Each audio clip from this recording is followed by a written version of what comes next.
Hi friends, welcome to my channel disease vlogs. అందరూ ఎలా ఉన్నారండి? నేనైతే చాలా బాగున్నాను. మీరు కూడా బాగుండాలి అని కోరుకుంటున్నాను. మరొక వీడియోతో మీ ముందుకైతే వచ్చేసాను. వీడియో ఎక్కడ స్కిప్ చేయకుండా ఎండ్ వరకు చూడండి ఫ్రెండ్స్. అలాగే ఈ వీడియో చూసే ముందు లైక్ ఇచ్చేది చూడండి. మీరు ఇచ్చే లైక్ వల్ల నా వీడియో మరికొంతమందికి రీచ్ అయ్యే అవకాశం అయితే ఉంటుంది. మరి లేట్ ఎందుకు, వీడియోలోకి అయితే వెళ్ళిపోదామా? ఈ వీడియో వచ్చేసి క్షీరాబ్ది ద్వాదశి పూజ వీడియో అండి. ఈ సంవత్సరం క్షీరాబ్ది ద్వాదశి అమ్మ వాళ్ళ ఇంట్లో అయితే చేసుకున్నాను. ఆ పూజ వీడియో అయితే ఈరోజు మీతో షేర్ చేసుకోబోతున్నానండి. ఇంక మొత్తం అంతా కూడా వీడియో షూట్ చేయలేనట్టున్నాను. చెల్లి అయితే పందిరి వేసింది, అలాగే చెరుగడలు తీసుకొచ్చి పెట్టిందండి. నేను నార్మల్గా ఎప్పుడు చేసుకున్నట్టుగానే అమ్మ అయితే తులసి మొక్కలు తీసుకొచ్చింది. తులసి మొక్క ఉన్నప్పటికీ కూడా ఈరోజు కొత్తగా తులసి మొక్కను వేస్తాం కదా, తులసి మొక్క వేసి ఉసిరి కొమ్మ గుచ్చేసి తులసి కోట్లోనే మారేడు కొమ్మ, మామిడి కొమ్మ కూడా గుచ్చి వెనకతల కొబ్బరాకు అయితే పెట్టేశానండి. సో అత్తయ్య గారు ఈ విధంగానే చేస్తారు. ఈ క్షీరాబ్ది ద్వాదశి పూజ ఎప్పుడు కూడా నేను చాలా తక్కువ రెండు సార్లు అనుకుంటానండి మా ఇంట్లో చేసుకున్నాను. తర్వాత ఎప్పుడు కూడా అత్తయ్య గారు ఇంట్లో చేసుకునేదాన్ని. ఒకసారి మా ఆడపడుచు గారి ఇంట్లో చేసుకున్నాను, ఒకసారి చెల్లి వాళ్ళ ఇంట్లో చేసుకున్నానండి. మళ్ళీ ఇప్పుడు అమ్మ వాళ్ళ ఇంట్లో అయితే క్షీరాబ్ది ద్వాదశి పూజ అయితే చేసుకుంటున్నాను. ఎప్పుడు చేసుకున్నా కూడా ఈ విధంగానే చేసుకుంటానండి. కానీ చెల్లైతే పందిరి వేయాలి, చెరుగ్గళ్ళు అవన్నీ పెట్టాలి అనేసి చెల్లైతే చెరుగ్గళ్ళు తీసుకొచ్చింది. మా ఇంటి ఎదురు వాళ్ళకైతే ఉన్నాయిలేండి, అవి జంటు ఉన్నాయి అయితే పెట్టుకోవాలంట కదా. సో అవి అయితే తీసుకొచ్చి తులసి కోట పక్కన అయితే పెట్టింది. అలాగే కొబ్బరాకులు తీసుకొచ్చి పందిరి కూడా వేసిందండి. అదంతా కూడా ఇంకా వీడియో అయితే షూట్ చేయలేదు. అప్పటికి తడి బియ్యం చలివిడైతే చేయాలి కదా, బియ్యాన్ని మిక్సీ పడుతున్నాను. చెల్లైతే అవన్నీ చేసింది. తర్వాత ఇంకా పూజ అంతా కూడా వీడియో అయితే షూట్ చేశానండి. ఇంకో నైటు చీకట్లో చూసారు కదా, చిన్నగా వీడియో క్లిప్పింగ్ అయితే షూట్ చేసింది. అంతగా పందిరి అంతా ఏం కనిపించడం లేదు, కానీ పూజ అయితే చాలా బాగా జరిగిందండి. అలాగే లక్ష్మీనారాయణులు చిత్రపటాన్ని అయితే మనం ఈరోజు తులసి కోట దగ్గర పెట్టి పూజిస్తాం కదా. అమ్మ వాళ్ళ ఇంట్లో లక్ష్మీనారాయణ ఫోటో అయితే లేదండి. మా ఫ్రెండ్కి ఫోన్ చేస్తే ఫ్రెండ్ అయితే ఇలా వెంకటేశ్వర స్వామి లక్ష్మీ సమేతంగా ఉన్న ఫోటోని కూడా పెట్టుకు పూజ చేసుకోవచ్చు, విష్ణుమూర్తి అంటే వెంకటేశ్వర స్వామి కదా అనేసి అయితే అయింది. సో లక్ష్మీ సమేతంగా ఉన్న వెంకటేశ్వర స్వామి వారి ఫోటో అయితే పెట్టుకుని ఈ సంవత్సరం అమ్మ వాళ్ళ ఇంట్లో క్షీరాబ్ది ద్వాదశి పూజ అయితే చేసుకున్నానండి. ఇప్పటి వరకు కూడా మా ఇంట్లో 2 టైమ్స్ చేసుకున్నాను నేను. పోయిన సంవత్సరము, అంతకు 2 సంవత్సరాల ముందు అనుకుంటానండి క్షీరాబ్ది ద్వాదశి పూజ అయితే మా ఇంట్లో చేసుకున్నప్పటికీ కూడా ఇలా పందిరి వేసి చెరుగ్గళ్ళు పెట్టి ఇలా అయితే చేసుకోలేదండి, నార్మల్గానే చేసుకునేదాన్ని. ఇప్పటి వరకు కూడా ఎప్పుడూ అత్తయ్య గారి దగ్గరే క్షీరాబ్ది ద్వాదశి పూజ అయితే చేసుకునేదాన్ని. నా దగ్గర కూడా లక్ష్మీనారాయణలు ఫోటో అయితే లేదండి. పోయిన సంవత్సరం కూడా వెంకటేశ్వర స్వామి లక్ష్మీ సమేతంగా ఉన్న చిన్న ఫోటో ఉంటే అదే తులసి కోట దగ్గర పెట్టుకుని పూజ అయితే చేసుకున్నాను. ఈ సంవత్సరానికి ఈ లక్ష్మీనారాయణ ఫోటో అయితే కొనుక్కుందాం అనుకున్నాను, కానీ నాకు అసలు గుర్తు లేదండి. మళ్ళీ ఇప్పుడు క్షీరాబ్ది ద్వాదశి పూజకి అయితే గుర్తొచ్చింది. అయినా కూడా మనకి పూజా స్టోర్లో అమ్ముతున్నారు, చాలా చోట్ల మనకి ఫొటోస్ ఫ్రేమ్స్ అయితే అమ్ముతారు కదా, ఇలా దేవుళ్ళ ఫొటోస్. కానీ నాకు అలా తీసుకోవాలనిపించదండి. మనం ఇలా తిరుపతి, అన్నవరం ఇలా బయట ఊర్లు గుళ్ళకి వెళ్తూ ఉంటాం కదా, సో అలాంటి చోట తీసుకోవాలనుకుంటానండి. ఎందుకంటే మనకు ఒక గుర్తుగా ఉంటుంది, ఈ టెంపుల్కి వచ్చినప్పుడు ఈ ఫోటో కొనుక్కున్నాం కదా, లేకుంటే ఈ పూజకు సంబంధించిన ఏకాద్రి, ఉద్దరణ ఇలాంటివి ఇక్కడ తీసుకున్నాం కదా అని ఒక గుర్తుగా ఉంటుంది అన్నట్టుగా నాకు అలా తీసుకోవాలనిపిస్తుందండి. సో అలా తిరుపతి వెళ్ళినప్పుడు కానీ, లేకుంటే ఇక్కడ సింహాచలం వెళ్ళినప్పుడు కానీ ఇలా తీసుకుందాం అనుకున్నాను, కానీ అసలు గుర్తు లేదండి. మళ్ళీ ఇప్పుడు కార్తీక మాసంలో ఈ పూజ వచ్చిన తర్వాత మళ్ళీ గుర్తొచ్చింది. ఈసారి వచ్చే సంవత్సరానికి ఖచ్చితంగా ఎక్కడికైనా వెళ్ళినప్పుడు తీసుకుందాంలే అనుకున్నానండి. ఇప్పుడు కూడా మా ఫ్రెండ్ చెప్పింది, వాళ్ళ ఇంటి కింద పూజ స్టోర్ అయితే పెట్టారు కొత్తగా, అక్కడైతే ఉన్నాయి అనేసి. కానీ నాకు అలా కొనుక్కోవాలనిపిదండి. మనం ఒక వస్తువు కొనుక్కున్నాము అంటే ఈ పూజకు సంబంధించింది ఏదైనా సరే, ఏదైనా మనం వేరే ఊరు టెంపుల్స్కి వెళ్ళినప్పుడు ఒక గుర్తుగా అక్కడే తీసుకోవాలనుకుంటాను. సో అందుకే ఇంకైతే తీసుకోలేదండి. ఈసారి ఖచ్చితంగా లక్ష్మీనారాయణ ఫోటో అయితే తీసుకోవాలి. ఇప్పుడు టైం వచ్చేసి 7 అయ్యిందండి. ఇంట్లో పూజ అయిన తర్వాత ఆ టెంపుల్కి అయితే వచ్చాను. ఇంకా ఆకాశ దీపం పూజ అయిపోయి ఉంటుందిలే, నార్మల్గా దీపం వెలిగించుకుని దర్శనం చేసుకు వెళ్దాంలే అన్నట్టుగా వచ్చానండి. నేను వచ్చే టైంకి అందరూ పూజకు సిద్ధం చేసుకున్నారు, కానీ ఇంకా పూజారి గారు రాలేదమ్మా, ఈరోజు క్షీరాబ్ది ద్వాదశి పూజలు చేయించడానికి వెళ్తారు కదా, కొంచెం లేట్గా వస్తానన్నారని చెప్పారండి. నేను వెంటనే ఇంటికి వచ్చి మళ్ళీ ఎగస్ట్రా ఒత్తులు, ఆయిలు, ఇలా పసుపు కుంకాలు గుత్తి ఇవన్నీ తీసుకువెళ్ళానండి. నేను వెళ్ళిన తర్వాతే పూజారి గారు అయితే వచ్చి పూజ స్టార్ట్ చేశారు. ఇంకొకటి ఏంటంటే ఈరోజు మా ఆంటీ అయితే రాలేదండి ఆకాశ దీపం పెట్టుకోవడానికి. అంటే తెల్లవారుజాము 3కే ఇక్కడ వచ్చి దీపదానం, సాలగ్రామ దానం ఇవన్నీ ఇచ్చుకు వెళ్ళింది. నెక్స్ట్ తులసికోట చుట్టూరు కూడా 108 ప్రదక్షిణాలు అయితే చేసిందంట. ఇంక ఇంట్లో కుదరక రాలేదు. ఈరోజు దీపం మీరు వెలిగించేయండి అనేసి అయితే చెప్పిందంటండి. సో ఆ టైంకి నేను వెళ్ళాను కదా, పూజారి గారు అయితే నన్ను ఆకాశ దీపం ఈరోజు నువ్వు వెలిగించుకో అమ్మ అని అయితే చెప్పారండి. నాకైతే చాలా హ్యాపీగా అనిపించింది. క్షీరాబ్ది ద్వాదశి పూజ చేసుకున్నాను. అలాగే ఆ రోజు ఆకాశ దీపం అయితే వెలిగించుకుని ఆకాశ దీపానికి కూడా పూజ అయితే చేసుకున్నానండి. సో నిజంగా నేను దర్శనం వచ్చేద్దామని వెళ్ళాను. కానీ నాకు అదృష్టం ఉంది కాబట్టి మళ్ళీ దీపం అయితే వెలిగించుకోగలిగాను. ఆకాశ దీపం అనిపించిందండి. ఈ పూజారి గారు అయితే ప్రతిదీ కూడా చాలా క్లారిటీగా చెప్తారు. అలాగే ఖచ్చితంగా కూడా చెప్పేస్తారండి. ఏదైనా సరే మేము దీపదానం ఇవ్వడానికి, సాలగ్రామ దానం ఇవ్వడానికి ఎన్నింటికి రమ్మంటారని ముందు రోజు అయితే అడిగామండి. ఏకాదశి రోజున అడిగితే తెల్లవారుజామున 3కి కానీ 4కి కానీ వచ్చేయండి, మీ ఇష్టం. 3 బ్యాచ్ ఒకటి, 4కి ఒకసారి, ఈ 2 సార్లు అయితే దీపదానం సాలగ్రామ దానం తీసుకుంటానమ్మా. ఇంకా 5 తర్వాత వచ్చిన వాళ్ళు ఎవరి దగ్గర కూడా నేను దీపదానం అయితే తీసుకోను. స్వయంపాకం నెక్స్ట్ సాలగ్రామ దానమే తీసుకుంటాను. దీపదానం ఎప్పుడు కూడా చుక్కుండగానే ఇవ్వాలమ్మా అలా అని అయితే చెప్పారండి. సో మేమైతే 3 కల్లా వెళ్ళిపోయాము. ఇంకా మా పూజ అంతా కూడా చాలా బాగా చేశారండి. ఫస్ట్ టైము దీపదానం ఈ విధంగా పూజ చేసి తీసుకుంటారని నేను ఈ టెంపుల్లోనే చూశానండి. నేను ఎప్పుడు కూడా దీపదానం అంటే మార్నింగ్ 7, 6 ఆ టైంకి కూడా ఇచ్చిన రోజులు ఉన్నాయి. కానీ ఏ గుళ్ళోని కూడా వినాయకుడి పూజ చేయటం, ఇలా సాలగ్రామానికి పూజ ఇలాంటివి ఏమీ నేను చూడలేదండి.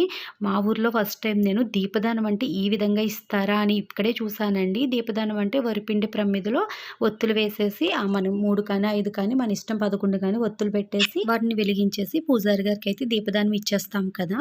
కానీ ఇక్కడ అలా కాదండి. మనం ఎన్ని ఒత్తులు వేయాలనుకుంటున్నామో 31 అయినా 11 అయినా ఎన్నైనా సరే చక్కగా ఉసిరిగాయల మీద కానీ లేకుంటే వరిపిండి ప్రమిదలు చేసి ఆ ప్రమిదల్లో పెట్టి వాటిని మళ్ళీ అట్టిడప్పుల్లో నీట్గా సర్ది వాటికి పూజ అంతా చేసిన తర్వాత వాటిని దీపదానంగా పూజారి గారికి అయితే ఇస్తున్నారు. నేనైతే ఫస్ట్ టైం చూసానండి. దీపదానం ఇలా ఇస్తారా, ఇలా చెయ్యాలా అని కూడా నాకు తెలియదు. నార్మల్గా ఇచ్చేస్తాం కానీ గణపతి పూజ చేయటం ఇలాంటివి ఏమీ చేయరు కదా. అవన్నీ చూసిన తర్వాత నాకు అనిపించింది, అయ్యయ్యో ప్రతిదానికి ఫోన్ తీసుకువెళ్ళి వీడియో షూట్ చేస్తానే, దీపదానాలు ఇంత చక్కగా ఇచ్చుకుంటున్నారు కదా, ఇలాంటివి షూట్ చేసినట్లయితే తెలియని వాళ్ళు నెక్స్ట్ టైం ఇలా ఇస్తారు కదా. అంటే తెల్లవారుజామునే ఇవ్వాలని తెలియదండి నాకు, చొక్కుండగా ఇవ్వాలని తెలియదు. కానీ అన్ని దీపాలు దానం కింద పూజారి గారికి ఇవ్వాలని కూడా తెలియదు. గణపతి పూజ చేయించాలి, దీపాలకి పూజ చేయాలి, సాలగ్రామాలకి అభిషేకం ఇవన్నీ చేయించి 1 అవర్ పైనే పట్టిందండి పూజ అంతా అవుతుల్లోకి. నెక్స్ట్ బ్యాచ్ మళ్ళీ 4కి అయితే స్టార్ట్ చేశారు. వాళ్ళకు కూడా అదే విధంగా దీపదానం అయితే ఇచ్చారు. నేను ఒక్కదాన్నేనండి, ఒక్క వరిపిండి ప్రమిదే చేసి దాని మీద 5, 9 వేసాను గుర్తులేదు, ఒత్తులు పెట్టి అయితే ఇచ్చాను. మిగతా వాళ్ళందరూ కూడా చక్కగా 31, 11 ఒత్తులు వేసి దీపదానాలు అయితే ఇచ్చుకున్నారండి. నాకు తెలియక ఆ విధంగా చేశాను. వినాయకుడి పూజ కూడా ఉండదనుకున్నాను. ముందు రోజు అడిగితే వినాయకుడి పూజ చేయిస్తారని చెప్పారు. ఆ వినాయకుడి పూజకు సంబంధించిన వరకునే తీసుకువెళ్ళాను. ఈ వీడియో వచ్చేసి ఆ నెక్స్ట్ డే అండి. ఈ పాపకు అన్నం ముట్టించినప్పుడు ఆల్రెడీ మన ఛానల్లో లైవ్ ఇచ్చాను. ఇంకా వీడియో ఉంది, రేపైతే పోస్ట్ చేస్తాను. ఇంకా ఆ రోజు ఈవినింగ్ నేను ఇంటికి బయలుదేరిపోయేటప్పుడు లాస్ట్లో చిన్న వీడియో క్లిప్పింగ్ అయితే షూట్ చేశాను. చిన్నపిల్ల చూసారు కదా ఎంత క్యూట్గా ఉందో, భలే ఆడుతుందండి, ఎన్ని కబుర్లు చెప్పేస్తుందో. ఇప్పుడు దీనికి 6వ నెల అంతేనండి. అయినప్పటికీ కూడా తనకి ఇంకా మాట్లాడటం రాదు కదా. మనం ఏమైనా చెప్తుంటే తన భాషలో తను ఏదేదేదో ఊ ఆ ఈ అంటూ ఏవో చెప్పేస్తుందండి. తన మెడలో చైన్స్ చూసిందంటే చాలండి, ఇంకా అవి తీసేసుకుని నోట్లో పెట్టేసుకుని ఇంకా వాటితోటే ఆడుతుంది. ఇక్కడైతే మా ఫ్రెండ్ ఆన్లైన్లో ఏయో కొన్ని ప్రొడక్ట్స్ అయితే బుక్ చేసిందంటండి. సో అవి అయితే వచ్చినాయి, వాళ్ళ తమ్ముడు తీసుకుంటున్నాడు. అది కూడా మనకి ఈ కిరాణాకు సంబంధించినవి కూడా ఆన్లైన్లో బుక్ చేసుకుంటే వాళ్ళే తీసుకొస్తున్నారండి. ఈ వ్యాన్ నిన్న మా వీధిలోకి కూడా వచ్చింది. ఎవరిదో అడ్రస్ అయితే అడిగారు, మాకు తెలియక ఏంటో అనుకున్నాము. సో ఈరోజు మా ఫ్రెండ్ వాళ్ళ ఇంట్లో అయితే చూసాను. తను చూసారు కదా, బాడీ లోషను, అలాగే వాషింగ్ మిషన్ లిక్విడ్స్, సర్పు, పేస్ట్లు ఇలా కొన్ని అయితే బుక్ చేసుకుందంటండి. సో ఇలా బుక్ చేసుకోవటం వల్ల మనం చాలా మనీ సేవ్ చేసుకోవచ్చు అనిపించింది నాకు. ఎందుకంటే డీమార్ట్, స్పెన్సర్ ఇలాంటి వాటిలోకి వెళ్ళి మనకి ఇంట్లోకి కావాల్సిన ఐటమ్స్ కంటే కూడా అక్కడ అక్కర్లేని ఐటమ్స్ ఎక్కువ చూసి అవి అయితే తీసుకొస్తున్నామండి. ఆఫర్లో వస్తున్నాయి, తక్కువకి వస్తున్నాయి కదా, ఉపయోగపడతాయి అన్నట్టుగా. సో ఇలా అయితే మనకి ఫోన్లో మనకు కావాల్సినవే మనం చూసుకుని అవే తెప్పించుకుంటున్నాము. నెక్స్ట్ ప్రతి ప్రోడక్ట్ మీద కూడా మనకి అమౌంట్ అయితే బయట షాప్స్లో కంటే కూడా ఈ ఆన్లైన్లో బుక్ చేసుకున్న వాటికి ఆఫర్లు ఎక్కువ ఉండటం వల్ల అమౌంట్ కూడా మనకు బాగా తగ్గుతుందండి. సో ఈ విధంగా మనీ అయితే సేవ్ చేయొచ్చు. మనకు కావాల్సిన ప్రోడక్ట్సే మనం బుక్ చేసుకోవచ్చు అనిపించింది.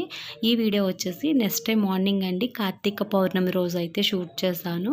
తెల్లవారుజామునే కార్తీక దామోదరుడి పూజ అయితే చేసుకుని దీపాలు అయితే వెలిగించుకున్నాను. అలాగే నిత్య పూజ కూడా చేసుకున్నాను. పూజా మందిరం డోర్ వేసేసి అలాగే చూపిస్తున్నాను అనుకుంటున్నారా, ఆ సైడ్న పూల దండలు అయితే అలాడి తీసాను కదండి, లిల్లీ పూల దండలు.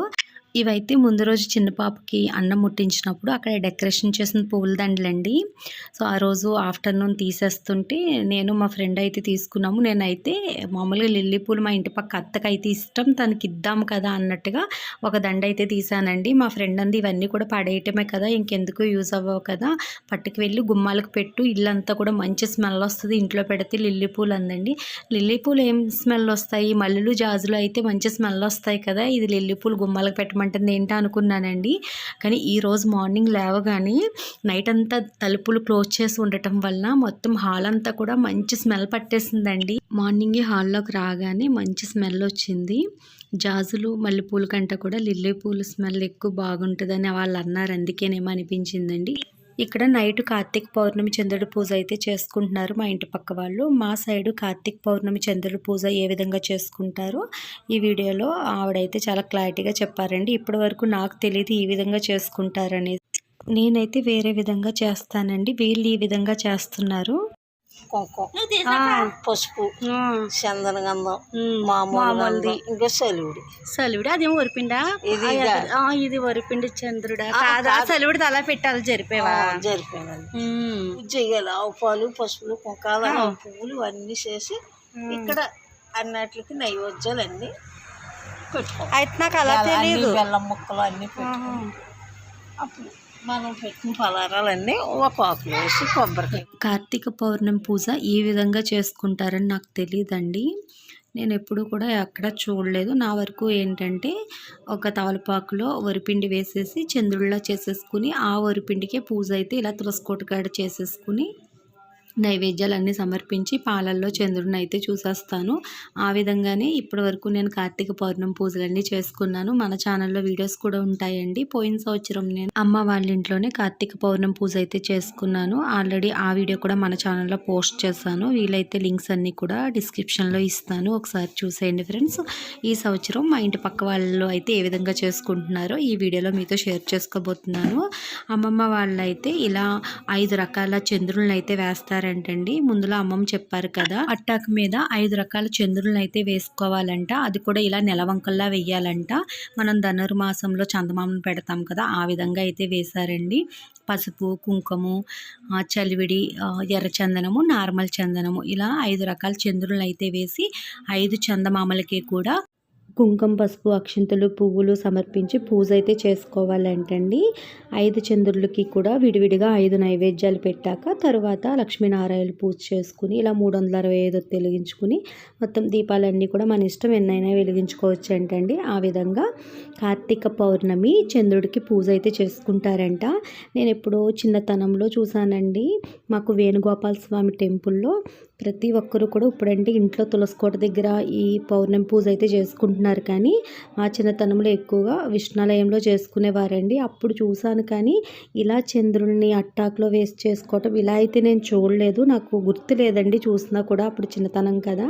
సో నేనేంటంటే తవలపాకులోనే చంద్రుడిని అయితే ఒకటే వేసి చేసుకునేదాన్ని. కానీ ఇలా అట్టాకులో 5 చందమామల్ని వేసి 5ంటికి కూడా పూజ చేసి 5 వాటికి కూడా నైవేద్యాలు పెట్టాలంటండి. అలా పెట్టిన తర్వాత అప్పుడు మనం పాలల్లో చంద్రుడిని అయితే చూడాలంట. ఇక్కడ అమ్మమ్మ అయితే ఇంకొక విషయం చెప్పారండి. ఒకే అట్టాకు వేసుకోవాలంటండి. పెద్ద అట్టాకు వేసి ఆ అట్టాకు మీదే ఈ చందమామలను అయితే ఒక పక్క పెట్టి ఒక పక్క నైవేద్యాలన్నీ పెట్టి పూజ అయితే చెయ్యాలంటండి. వేరువేరుగా అట్టాకు అయితే వేయకూడదంట. సో అది కూడా అమ్మమ్మ అయితే చెప్పారు. ఇలా పూజ అంతా పూర్తయిన తర్వాత పాలల్లో చంద్రుడిని అయితే చూశారు. నేను కూడా ఈ సంవత్సరం అమ్మమ్మ వాళ్ళ ఇంట్లో అమ్మమ్మ పూజ చేసుకుంటుంటే చూసి దండం పెట్టేసుకుని అక్షింతలు వేసుకుని పాలల్లో చంద్రుడిని అయితే చూశానండి. సో ఈ విధంగా ఈ సంవత్సరం కార్తీక పౌర్ణమి పూజ అయితే నేను చేసుకోకపోయినా పక్కింటి అమ్మమ్మ వాళ్ళ ఇంటికి అయితే వెళ్ళి చూశాను.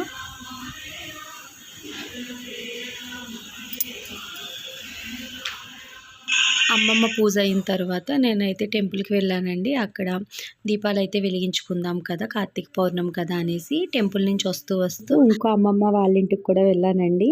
ఆ అమ్మమ్మ వాళ్ళు ఏ విధంగా చేశారనేసి సేమ్ ఈ అమ్మమ్మ కూడా ఆ అమ్మమ్మ చేసినట్టే చేసింది.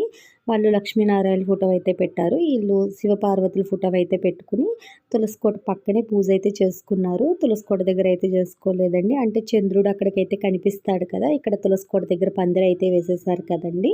అందుకనేసి వీళ్ళు కూడా సేమ్ ఇలా అట్టాక్ మీదే ఒక పక్క చందమామలు వేశారు. అమ్మమ్మ అయితే పసుపు, కుంకుమ, అక్షింతలు, గంధము, ఎర్ర చందనంతో అయితే 5 రకాల చంద్రులను వేసిందండి. ఆ అమ్మమ్మ చలివిడితో కూడా వేసింది. ఈ అమ్మమ్మ చలివిడి ప్లేస్లో అక్షింతలు అయితే వేసింది. ఇలా 5 చందమామలకి కూడా ఆ అమ్మమ్మ చేసినట్టే ఈ అమ్మమ్మ సేమ్ కుంకుమ, పసుపు, అక్షింతలు పూజ అంతా చేశాక నైవేద్యాలు సమర్పించి పూజ అయితే చేసుకుందండి.